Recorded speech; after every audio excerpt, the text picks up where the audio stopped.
láti bí ọ̀sẹ̀ mélòó kan sẹ́yìn èmi ọmọ yín náà tí mò ń sọ̀rọ̀ yín náà ni Abdulwaheed Muhammadu Isa mo kí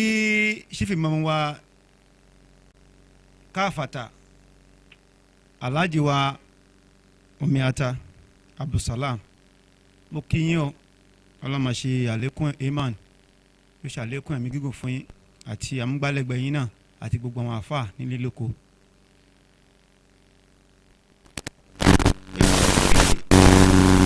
olóyin àkọlé ọ̀rọ̀ wa lè ní òun náà ni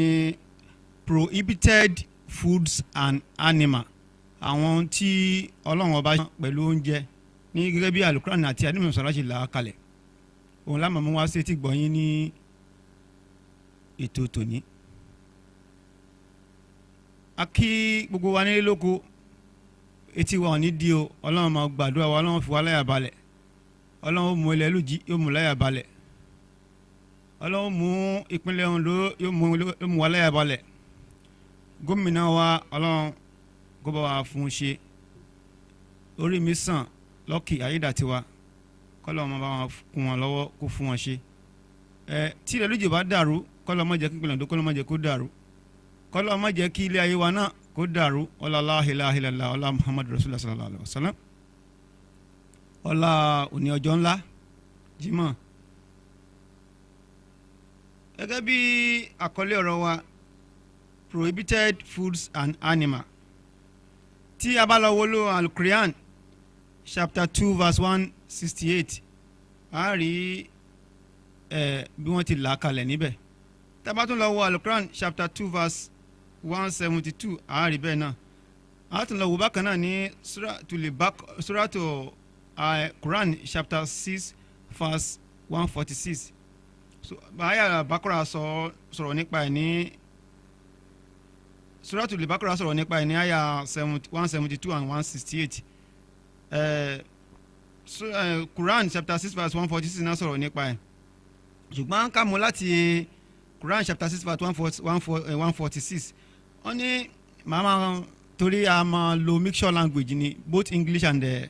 Yorùbá torí àwọn kan ti bá wa sọ̀rọ̀ pé àwọn ò gbọ́ Yorùbá ká lè máa tún ṣàlàyé káwọn torí àwọn ní interest lórí ètò tá bá lọ wo Al-Quran chapter 6 verse 146 wọ́n ní eat except what dies itself or blood poured forth or flesh of swine surely unclean. Al-Qur'an ní sọ níbi pé àwọn nǹkan wọ̀nyí ó ní kí a jẹ àwọn nǹkan tí ká má jẹ àwọn nǹkan tí ó kú fúnra rẹ̀ tàbí èyí tí kò mọ́ ṣùgbọ́n lákòótán ó wá ní eat but not immoderate in which Allah does not love. Ìyẹn ní èdè èèbó ó nítorí àwọn kan tí alàlẹ́ wọ̀nyí tí ò tọ́ súnà àwọn sọ̀sọ́ láyìn pé Ọlọ́run ò nífẹ̀ẹ́ sí pé kí á jìnnà sí torí Ọlọ́run bá ti ṣe léèwọ̀ ó sì wá ní àlàkalẹ̀ ó ní àlàkalẹ̀ ní lórí nínú ẹ̀nìsì Islam gẹ́gẹ́ bí Ànábì Muhammad sallam àti Al-Qur'an ṣe là á kalẹ̀ tá bá tún wá wò síwájú sí ìdí tí Ọlọ́run fi ṣe léèwọ̀ á sọ àti ìdí tí a fi là á kalẹ̀ bẹ́ẹ̀ gbogbo ẹ̀ ní àyànnàná. We are going to mention everything in total. We are going to explain it. At least if you have any question to ask on the program, you can just message us, then we'll reply you later. Then síwájú sí forbidden to you àwọn tí Ọlọ́run ọba làkalẹ̀ tó ṣe léèwọ̀ fún wa ẹ jẹ́ ká kà á ìdí bó ṣe là á kalẹ̀ ó pín sí ìpele mẹ́sàn-án ní bẹ́ẹ̀ mi ṣe gbé kalẹ̀ níbí animal that struggle to death àwọn ẹran tí ó fúnra ara rẹ̀ kú tí a ò mọ ikú tó pa. Number 2, animal that dies through violent blow or beaten to death. ẹran tí ó kú pẹ̀lú pé bóyá gìrìgìrì á lé á lù á tó fi kú kò tọ́ súnà anamọ̀ sàlám jíjẹ fún mùsùlùmí òdodo. Number 3, animal gored to death. Number 4, animal that fall from an height. Bóyá bíi sánmọ̀ bíi pẹ̀tẹ́sì méjì sókè ẹran wa jábọ́ níbẹ̀ ó wá rébọ́ ó wá kú. Ọlọ́run kò ṣe kì í ṣe jíjẹ fún ọmọ mùsùlùmí òdodo torí pé ó ti da giver, ó ti da halal, ó ti da haram kì í ṣe halal. Number 5, animal eating up a wild animal. Ẹranko búburú tí ó pa ẹranko ẹgbẹ́ kejì jẹ ni à ń sọ níbí. Ẹranko búburú tó pa ẹranko ẹgbẹ́ kejì jẹ wá jẹ kù kò tọ́ fún mùsùlùmí láti gbèrú ẹran bẹ́ẹ̀ ní jíjẹ. Yálà bóyá ológbò àbí àwọn kankan tó jẹ́ wild animal tó pa kò tọ́ súnà fún ọmọ mùsùlùmí dúdú àti gbé ẹran yìí kó jẹ. Number 6, an animal sacrificed to an idol. Ẹranko tí a fi bọ òrìṣà tí òrìṣà kékèké tí kìí ṣe ti Ọlọ́run, tí kìí ṣe bí ìgbà tá a fẹ́ pẹran sí iléyá àbí ìgbà fẹ́ pẹran túnú àwẹ̀ àbẹ́ fẹ́ ṣe kó mọ́ àbẹ́ àwọn ẹran tí a fi bọ òrìṣà bóyá wọ́n fi bọ Ògún àbí a fi bọ àwọn kankan ó ti yé wa. Ọlọ́run ó ṣe léèwọ̀ fún ọmọ mùsùlùmí dodo láti jẹ torí ó ti ní ìbọ̀rìṣà nínú tí Ọlọ́run sì nífẹ̀ẹ́ sí. Number 7, animal killed through division or rifling with arrow. Number 8, animal dedicated to an idol. Ẹran tí a fi jin òòṣà, wọ́n lè má pa sí di òòṣà yẹn but a fi jin òòṣà bóyá adìyẹ ni bóyá ewúrẹ́ ni later on ó wá jàjàbọ́ nídìí òòṣà tàbí kamọ́ di òòṣà àwọn Ọlọ́run ó ṣe léèwọ̀ fún ọmọ mùsùlùmí ní àtijẹ, ó ṣe léèwọ̀ fún wa ní àtijẹ. Then ẹ̀jẹ̀ ẹran blood animal ó ní kẹsàn-án. So these are forbidden animal for a good Muslim and a worshiping people that are worshiping Allah.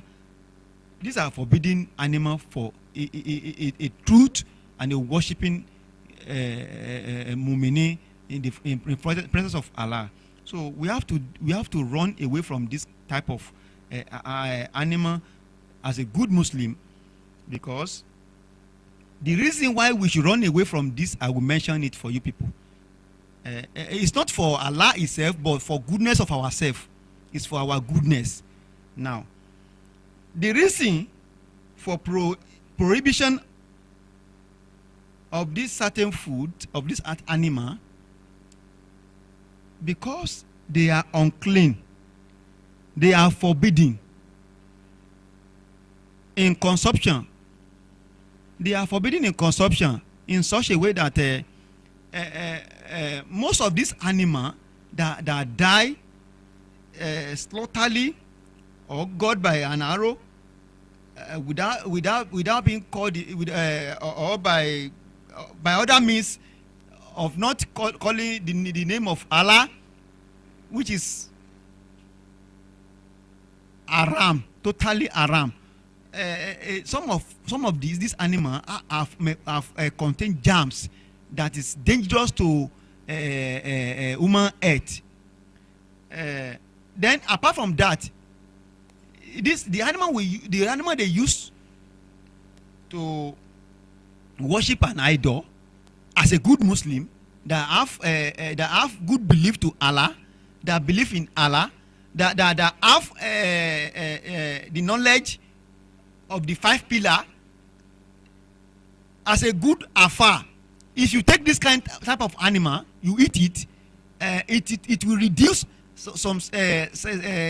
your level of belief, as in your agbára àṣẹ tí Ọlọ́run fún wa, the an act of being afar, it will be reducing, in which it is of spiritual well-being. Ó ti yé àwọn tí àwọn onímọ̀ tí yẹn bá ń jẹ àwọn ẹran tí kò mọ́ àbí àwọn nǹkan tí kò mọ́, ó máa ń dín ìgbàgbọ́ èèyàn kù, ó máa ń mú ìfàsẹ́yìn àbí ìjákulẹ̀ wá báyàn níwájú Ọlọ́run ọba tí jẹ́ k'Ọlọ́run recognize èèyàn àti gba àdúrà èèyàn lásìkò yẹ ìyẹn bẹ́ẹ̀. Then the reason for the prohibition of this certain food and animals, because they are unclean, they may have germs, it always spoil your strong belief. Ó máa ń ba ìgbàgbọ́ jẹ́, ó máa ń dín ìgbàgbọ́ kù, ó dẹ̀ máa ń mú àáfàá kọ̀ọ̀kan ní àṣẹ tí Ọlọ́run jogún fún, tí a fi ń já àáfàá, tí ìṣe ti pé bóyá pé nǹkan kan míì o, tí a bá wá ń jẹ nǹkan wọ̀nyí, tí a ń jẹ àwọn nǹkan tọ́lọ́run ṣe léèwọ̀ wọ̀nyí, yóò máa dín àwọn kinní wọ̀nyí kù, as in the strengthen in belief of Allah, the strengthen as a good afa, an act of saying everything will be reducing. You won't have the power, the power of the reducing. So that is what I mean there. Now, gẹ́gẹ́ bí mo yẹ sọ sí wájú sí, tí a bá tún lọ wo Al-Quran chapter 5 verse 96, the lawful to you is the game of sea, a provision for you and for the travelers. It is good and permitted to Muslim to eat animal killed from gun, arrow, or other things like that by means of calling Bismillah Rahmani Rahim before you set the trap, before you shot the gun, and before you bore the arrow. So that Bismillah Rahmani Rahim has make it lawful.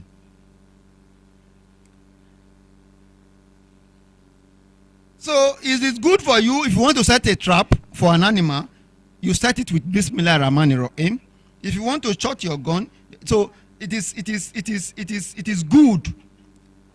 to do it this way. So for the animal to be eatable for a good Muslim. Then if we go and check Al-Quran chapter 5 verse 5 again, this day all good things are made lawful to you, the food of those who have been given books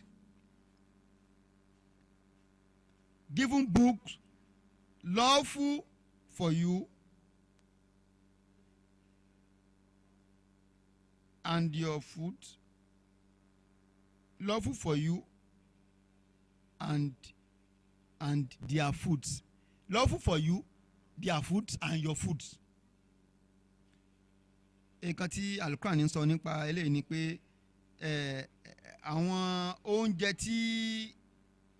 a fi tírà rán, tí a fún ní tírà, gẹ́gẹ́ bí àwọn Kristẹni là ń sọ̀rọ̀ bá níbí, tó bá ń ṣe nǹkan bóyá wọ́n dáná, they cook something, but not for idol, they cook it and give it to you. As a good Muslim, you have to eat it. And if you yourself as a Muslim, you are doing something, maybe naming ceremony, Ileya, Itunu Awe, and other things like that, that is not for idol, if you give them food, if you give these Christian foods, they should if they eat it, nothing is going wrong. They can eat it, and it is free for them to eat it. And if they give you their own, not for idol, you can eat it also. So àlàyé ó yẹ kó ti yé wa ní àárín tí àwọn kìrìsìtẹ́nì gba àwọn ọmọ ìyá wa lẹ́sìn kìrìsìtẹ́nì tá máa ṣe oúnjẹ tí ò kì í ṣe ti òrìṣà àbí pé wọ́n fẹ́ fi bọ òrìṣà tí wọ́n dáná tó ń ṣe gbogbo ẹ̀ bóyá wọ́n ṣe bẹ́ẹ̀dì àbọ̀ ń ṣe kankan tí wọ́n bá gbóúnjẹ fún wa ó lẹ́tọ̀ọ́ fún mùsùlùmí òdodo kó jẹ kò sí èèwọ̀ ńbẹ̀ táwọn náà bá dẹ̀ ní nǹkan ṣe tó dáa ká bá gbóúnjẹ fún wọn káwọn náà jẹ nǹkan tí Al-Quran chapter 5 verse 5 tó ń sọ níbí nìyẹn. So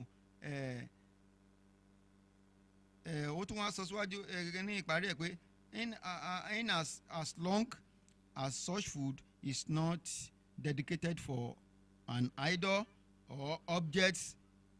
animate or inanimate. So ẹ̀yẹ gẹ́gẹ́ bí wọ́n ṣe sọ ní ibẹ̀yẹ adúpẹ́ fún Ọlọ́run ọba wa tí ó mú wa wá sí